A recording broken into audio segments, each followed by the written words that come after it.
So Pokemon Mystery doesn't have its theories over the time.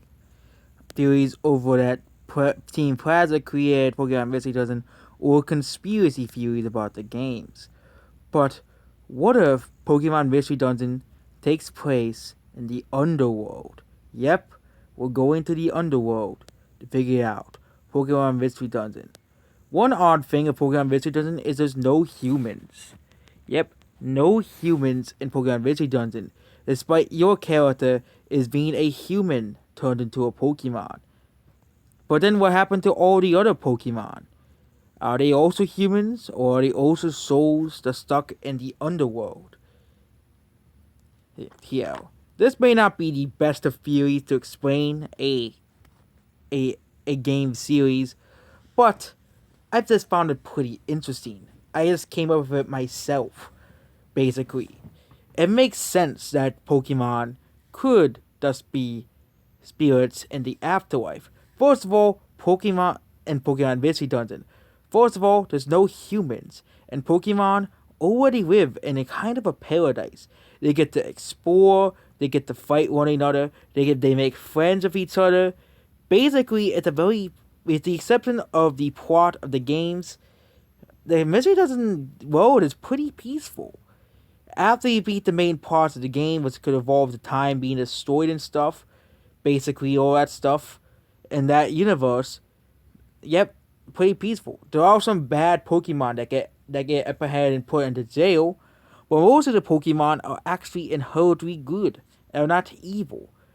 And basically, this is where everybody goes in the Pokemon Mystery Dungeon universe. It makes sense that now we can explain why you are a human stuck in the Pokemon world. Everybody else also is a human, which could also make sense. But most of them cannot remember. We have lived so long in the Mystery Dungeon universe that they don't even remember. The only other Pokemon that remember is Gardevoir and Gengar. Those are the only other Pokemon that seem to know that much, as well as the Pokemon Mystery Dungeon universe.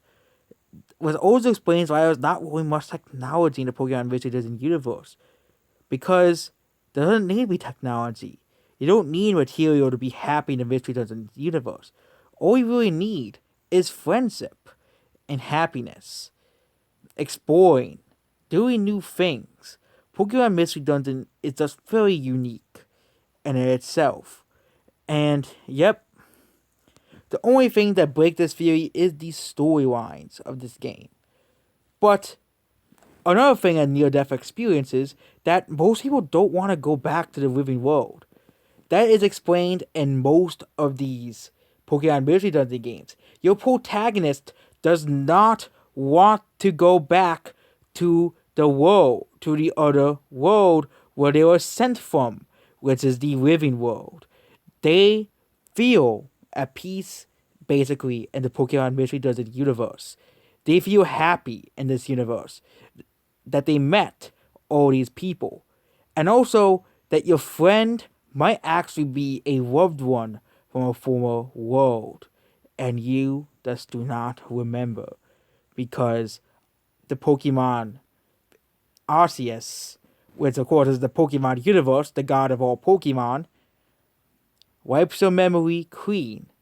But very few times he does not, if he senses this Pokemon world, inhabited world, is in danger. And also, most of the Pokemon, it also explains how most of the Pokemon can talk despite and speak clear English, or any language that you have in your game, you'll have it set in, despite Pokemon always saying their names, essentially. So, that also explains the fact that Pokemon and Pokemon Mystery Dungeon are fallen humans. But it isn't a depressing theory. They don't want to leave this universe because everybody is already happy. Maybe except for all the Pokemon that commit crimes in the Mystery Dungeon universe. But but Magnezone sends them to wherever they go. Nobody knows where Magnezone or the guys who put the Pokemon in jail really get sent to. And even in the later games, the Pokemon basically apologize And essentially, that's what happens. It also makes sense that. And also another thing that makes sense is that Pokemon can join your team after battle. Most of the time, which means the Pokemon don't die or get defeated. It's essentially not really that painful to live in Pokemon Mystery Dungeon universe. It also explains why you never die in Pokemon Mystery Dungeon. Truly, you never die in this universe. Because if you die, you would essentially cease to exist. And they don't want that to happen. The only time your character is getting close to dying is in the second game, where Spiritomb tried to steal your life from you. But of course, that explains why. Why, and yep, that also explains why Arceus chose you to save his world, the afterlife, from being destroyed by whatever is causing all these incidents. So yep, there we go. That's basically it about my theory about Pokemon Mystery Dungeon. Goodbye.